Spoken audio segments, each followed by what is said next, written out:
नमस्कार दोस्तों, मैं हूं राजकुमार स्वामी और आप देख रहे हैं आपका अपना चैनल युवा भारत की चांद। आज एक बहुत ही शर्मनाक हम टैक्स के बारे में बात करेंगे। आज विषय थोड़ा हटके है, अलग से है और विषय याद आ गया था हिजाब को लेकर के जो विवाद चल रहा है अभी हमारे इधर, हमारे देश में जो महत्वपूर्ण मुद्दों पे, समस्याओं पे चर्चा नहीं होती, लेकिन फालतू के मुद्दों पे हम ज्यादा बहस करते हैं। तो एक ऐसी स्टोरी मेरे नज़रों में आई थी जो बहुत ही शर्मनाक थी। जैसे अपने यहाँ पे बहुत से टैक्स होते हैं, हर देश में होते हैं, सभी देशों में होते हैं। हाउस टैक्स है, सेल टैक्स है, जीएसटी का है। लेकिन आपने शायद ही कभी सुना होगा कि महिलाओं के ब्रेस्ट को लेकर भी टैक्स लगाया जाता था।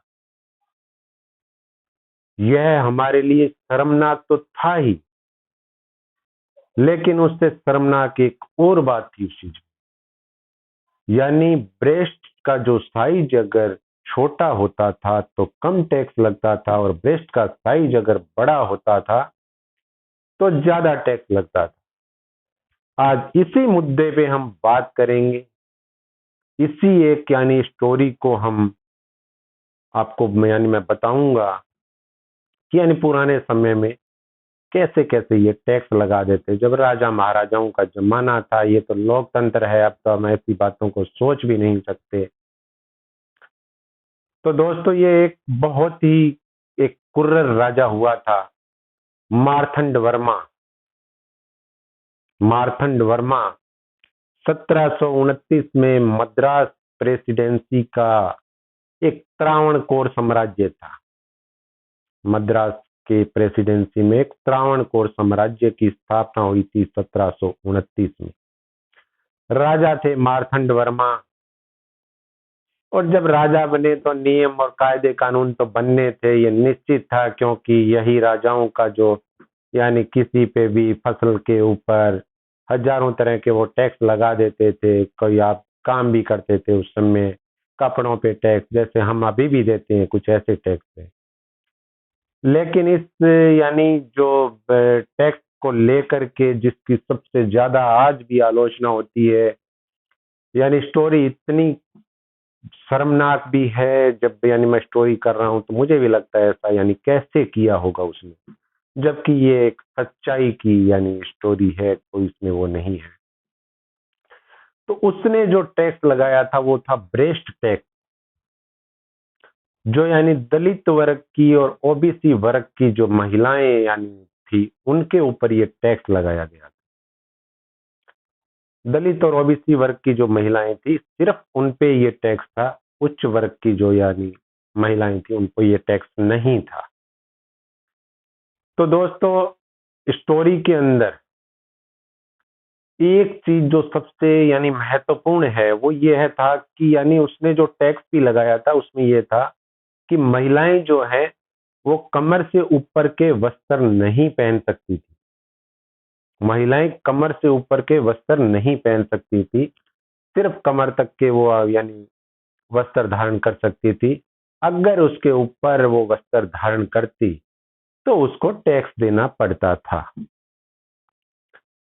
और वो भी टैक्स में सबसे महत्वपूर्ण पॉइंट था कि जितने बड़े ब्रेस्ट होंगे उतना ही ज्यादा आपको टैक्स देना पड़ेगा, और जितने छोटे ब्रेस्ट होंगे तो आपको टैक्स कम देना पड़ेगा। ये उसका राज्य का नियम था। अब इसमें एक चीज आगे चल करके और पता चला कि यह सिर्फ एक महिलाओं पे भी यह नियम लागू नहीं था, पुरुषों के लिए भी कुछ नियम उन्होंने बनाए थे कि पुरुष जो है वो सर पे पगड़ी नहीं बांध सकते थे। पुरुष सर पे पगड़ी नहीं बांध सकते थे, और वो सर झुका करके उनको चलना पड़ता था, सर उठा करके वो नहीं चल सकते थे। और कपड़े भी जो वो उनके थे वो भी कमर से ऊपर के अगर वो कपड़े पहनते थे तो वो भी उनको अलाउ नहीं था। और इस जो यानी ये जो टैक्स लगाया था, इसमें सबसे ज्यादा जो यानी नुकसान अगर वो था तो वो था यानी दलित वर्ग की, या आज की जो अपने ओबीसी बोलते हैं, यानी उस वर्ग का, महिलाओं के लिए और पुरुषों के लिए सबसे यानी शर्मनाक चीज। अगर कोई महिला ब्लाउज पहनी हुई या मिल जाती थी तो वहां पर जो यानी उस राजा के जो संतरी वगैरह जो थे, वो एक लंबी लाठी रखते थे अपने पास में, और उस लाठी के आगे एक छुरा लगा हुआ होता था। उस छुरे से वो यानी उस ब्लाउज को यानी वो फाड़ देते थे, और उसको फाड़ करके वो किसी टहनी पे यानी पेड़ के ऊपर वो लटका देते थे, ताकि लोगों में यह भय बना रहे कि अगर आपने ब्लाउज पहना या यानी कमर से ऊपर के आपने वस्त्र पहने तो आपको ऐसा ही होगा आपके साथ में। दोस्तों, यानी नांदेड़ एक नांदर वर्ग था वहां का, और एक नांगेली था। नांगेली गांव, यानी जैसे अपने अभी गांव है वैसे एक गांव था। ये जो गांव था वो चेरथला में नांगेली नाम की एक महिला थी। चेरथला गांव था, उसमें नांगेली नाम की एक महिला थी। माफ करना, मैं गांव का नाम चेरथला था। उसमें एक नांगेली नाम की महिला थी। ये 19वीं शताब्दी के शुरुआत की बात है, और महिला बहुत ही बहादुर, स्वाभिमान यानी स्वाभिमानी और क्रांतिकारी महिला थी। और उसने यह तय कर लिया था कि मैं ब्लाउज भी पहनूंगी, मैं वस्त्र भी पहनूंगी, लेकिन मैं टैक्स नहीं दूंगी।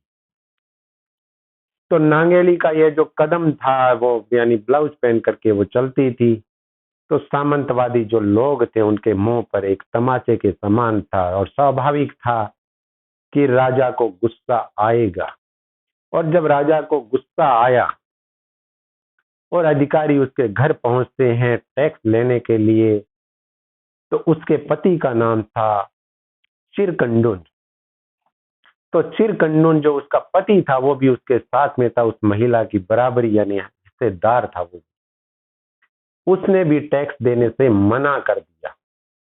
और जब उसने टैक्स देने से मना कर दिया तो राजा ने क्या किया, एक बहुत बड़े सैनिक दल के साथ उसको नांगेली में भेज दिया। अब बात यहीं खत्म नहीं।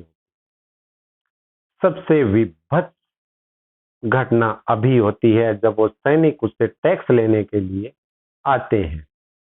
राजा के आदेश के ऊपर टैक्स लेने के लिए अधिकारी पहुंचते हैं, और वो कहते हैं कि हम किसी तरह की आपको माफी नहीं देंगे, आपको टैक्स देना ही पड़ेगा।